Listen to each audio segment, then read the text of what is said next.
అధికారం మళ్ళా మనదే అంటున్నారు కాంగ్రెస్ నాయకులు. ఎట్లొస్తుంది? ఎవరిస్తారు? ఎందుకు వస్తుంది? తెలంగాణ నిరుపేదల రైతుల ఇండ్లను కూల్చినందుక, మొన్నటికి మొన్న ఖమ్మం జిల్లా ఎలుగుమట్ల గ్రామ ప్రజల ఉసురు తలిగినందుకు వస్తుందా మీకు?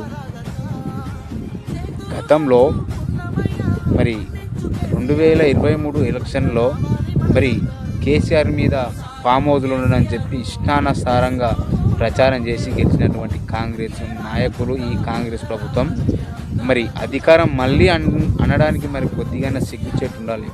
కేసీఆర్ ఫామ్ హౌస్లు ఉన్నా కానీ రైతు బంధు చేస్తుండే, రైతు బీమా ఇస్తుండే, కళ్యాణ లక్ష్మి చాదిమా వరకు బరాబర్ టైంకి ఇస్తుండే.